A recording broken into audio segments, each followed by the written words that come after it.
नमस्कार विद्यार्थियों, हम पढ़ रहे हैं एमए फाइनल में शिशुपाल वधम का प्रथम सर्ग और उसमें हम पढ़ रहे हैं नारद जी का वर्णन चल रहा है। क्योंकि प्रथम सर्ग में आकाश से नारद जी का अवतरण होता है द्वारका में, और अवतरण होता है तो नारद जी कैसे थे उनका वर्णन चल रहा है। और संदर्भ तो पूरे उस सर्ग में एक ही रहेगा। प्रसंग में अब चल रहा है, आप लिखेंगे प्रसंग कि इस श्लोक में भगवान श्री कृष्ण इस श्लोक में महाकवि माघ नारद मुनि का वर्णन करते हुए कहते हैं। अब देखिए, नारद मुनि की पहली स्थिति आई, जटाएं बता दी, उसके बाद जो भी अन्य चीज़ें थीं वो बताई। अब उसके बाद क्या बताते हैं कि भाई उन्होंने एक यज्ञोपवीत धारण कर रखा था, और यज्ञोपवीत कैसा था उसका वर्णन है। देखिए कि विहंग राजांग रूहई रिवायतैर हिरण्य मयूर विरूह वल्लित तंतुभिः कृतोपवीतम हेम शुभ्रम उच्चकैर घनम घनांते तड़ित अंगैर। देखिए ये है, तो क्या कहते हैं कि विहंग किसको बोलते हैं? हम पक्षी को बोलते हैं। किसको बोलते हैं? विहंग पक्षी को। और विहंगराज कहते हैं जो पक्षियों का राजा है। और पक्षियों का राजा कौन है विद्यार्थियों? वरुण। जो भगवान श्री कृष्ण का वाहन है वह जो वरुण पक्षी है वो क्या है, उसको क्या कहते हैं? हम वरुण राज कहते हैं। अब देखिए, अंग, उसके जो अंग होते हैं उन पर रूहय उगे हुए एव आयतय विस्तृत। हिरण्य कहते हैं सोने को, यानी सुवर्ण रंग के। हिरण्यमय सुवर्ण रंग के उर्वी रूह बल्लित तंतुभिः। यहाँ से है उर्वी, कहते हैं पृथ्वी पे, रूह माने उगे हुए, बल्लित तंतुभिः यानी लताओं के तंतुओं के द्वारा। एक बार पुनः देख लीजिए कि विहंग राज अंग रूहय एव, कि विहंग राज जो होता है, पक्षी राज जो होता है, जो पक्षी होता है यानी वरुण होता है पक्षियों का स्वामी, उसके अंगों पे उगे हुए आयतय जो विस्तृत थे, ऐसे क्या कहा, उसके अंगों पर उगे हुए, और आयतय यानी लंबे लंबे बड़े बड़े, हिरण्यमयोः जो हिरण्यमय थे, जो ऐसे लग रहे थे सुवर्ण के समान थे, सुवर्ण जैसा रंग था जिनका, ऐसे उर्वी रूह बल्लित तंतुभिः के उर्वी रूह के उर्वी कहते हैं विद्यार्थियों पृथ्वी को। तो पृथ्वी पर उगे हुए, क्या कहा कि भूमि पर उगे हुए, बल्लित तंतुभिः यानी पृथ्वी पर उगे, रूह माने उगे हुए, उर्वी माने पृथ्वी, बल्लित कहते हैं जो लताएं होती हैं, तंतुभिः उनके धागों के द्वारा, कृत उपवीतम जो उपवीत बनाया गया था, जो यज्ञोपवीत होता है वह जो बनाया गया था, हिम शुभ्रम, हिम कहते हैं बर्फ को और शुभ्र कहते हैं श्वेत, कि हिम शुभ्रम कहते हैं बर्फ के समान श्वेत, उच्चकैः घनम, उच्चकैः कहते हैं ऊंचे, और घन माने बादल, यानी उच्चकैः ऊंचे, घन माने बादल। घन अंते यानी घनों के अंत में, बादलों के पास, बादलों के अंत में,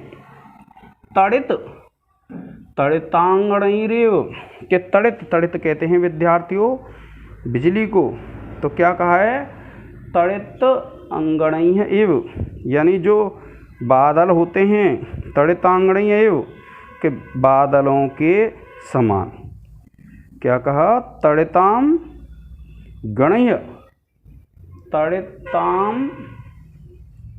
गणैः एव यानी तड़ित कहते हैं बिजली के जो बादल होते हैं जो उनके समान। क्या कहा कि शरीर कैसा था विद्यार्थियों? नारद मुनि का श्वेत रंग का, और उस श्वेत रंग पे उन्होंने एक पृथ्वी पे उगी हुई जो लताएं होती हैं उनका बना हुआ यज्ञोपवीत धारण कर रखा था, और यज्ञोपवीत उनके शरीर पर धारण किया हुआ था। और वो उसका रंग कैसा था यज्ञोपवीत का? हिरण्यमय। हिरण्य कहते हैं सोने को। जिस प्रकार का रंग सोने का होता है उसी प्रकार का जिसका रंग था, ऐसे उस पवित को धारण कर रखा था। तो वे जो नारद जी हैं कैसे लग रहे थे, जैसे ऊंचे बादल हों, और बादलों में अगर बिजली चमकी हो तो हम जब देखते हैं बादलों में तो जैसे श्वेत रंग के जो बादल हैं और बहुत जो ऊंचे हों, वे बिजली से युक्त जिस प्रकार से दिखाई देते हैं, उसी प्रकार से वह नारद मुनि उस यज्ञोपवीत को धारण किए हुए दिखाई दे रहे थे। देखिए अब देखो इसमें क्या कहते हैं कि पक्षीराज गरुड़ के केसों के समान लंबे लंबे सुवर्णमयी भूमि में उत्पन्न होने वाली लताओं के तंतुओं से बने हुए, यज्ञोपवीत को धारण किए हुए, बर्फ के समान अत्यंत शुभ्र वर्ण श्वेत वर्ण की शरत काल में बिजली से युक्त मेघ के समान शोभायमान नारद जी को भगवान श्री कृष्ण ने पहचान लिया। अब ये शरतकालीन क्यों कहा है विद्यार्थियों? इसमें कहा है, देखिए शरतकालीन क्या है, जो बादल होते हैं वर्षा ऋतु में बादल तो कैसे होते हैं जिनमें जल नहीं होता, तो जल होता है वर्षा ऋतु में, तो जल होता है तो कैसे हैं, वे काले रंग के दिखाई देते हैं। किंतु जब शरद ऋतु होती है, जब बरसात समाप्त हो जाती है, तो बादल तो होते हैं आकाश में, लेकिन बादलों का रंग कैसा दिखाई देता है विद्यार्थियों? वह रंग दिखाई देता है शुभ्र श्वेत रंग का।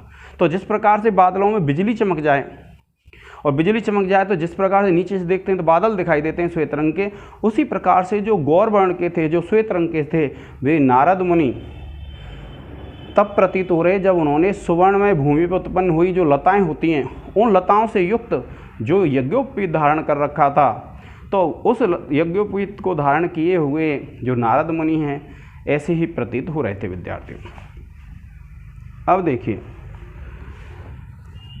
इसमें विशेष जवाब लिखेंगे, तो मैंने आपको बता दिया है, ये विवरण चिन्ह है, नंबर 1 लिख लेंगे। इस पद्य में वंशस्थ छंद है, क्योंकि विद्यार्थियों वंशस्थ छंद सब में चलेगा। अब देखिए ऐसा लग रहा है कि मानो ऐसे लग रहे थे, तो इसमें कौन सी होगी? आप लिखेंगे इस पद्य में उत्प्रेक्षा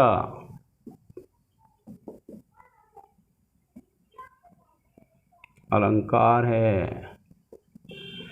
और फिर लिखेंगे आप व्याकरण।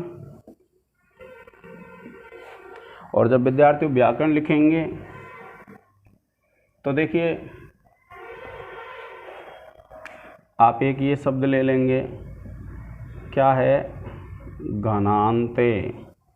तो आप लिख देंगे घन प्लस अंते, और आप लिख देंगे दीर्घ संधि।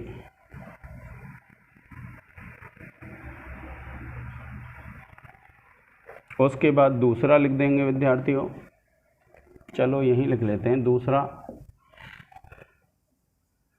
क्रतोपवीतम।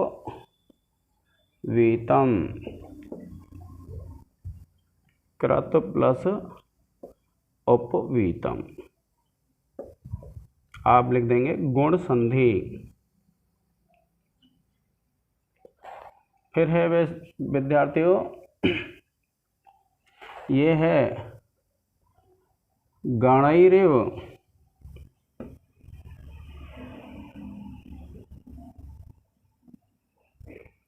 आप लिखेंगे गणैः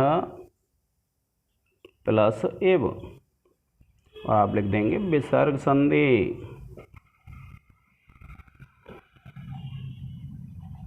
फिर देखिए कृत है, तो आप लिखेंगे क्री धातु प्लस त प्रत्यय। फिर है विद्यार्थियों पांचवा लिख देते हैं तंतुभिः। आप लिखेंगे तंतु तृतीया बहुवचन।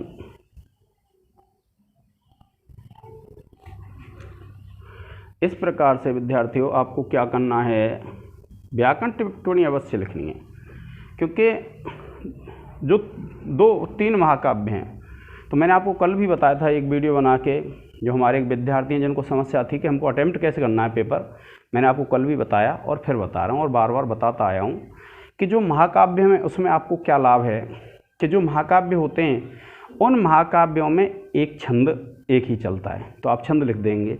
और आपको मैंने बताया था एक एक व्याख्या कर देना आप हिंदी वाली तीनों महाकाव्यों से, तो 30 नंबर की हो जाएंगी। और 1 से लेकर के 30 तक अगर लगातार आप श्लोक पढ़ लेंगे तो आपकी संपूर्ण व्याख्याएं हो जाएंगी। विद्यार्थियों, मैं यह प्रयास करूंगा कि जब तक आपकी परीक्षा होती है तब तक मैं आपको तीनों महाकाव्य करा दूं 30-30, यानी 101 श्लोक मैं आपको करा दूँ। फिर भी अगर नहीं हो पाते हैं तो आपको यह ध्यान रखना है 1 से 30 तक के आपको सब श्लोक पढ़ लेने हैं और दो क्वेश्चन हो जाएंगे, 50 नंबर के हो जाएंगे विद्यार्थी। ठीक है विद्यार्थियों, आज के इस लेक्चर में इतना ही। धन्यवाद। आज स्वतंत्रता दिवस है, तो आपके लिए 75वें स्वतंत्रता दिवस की हार्दिक शुभकामनाएं। जय हिंद।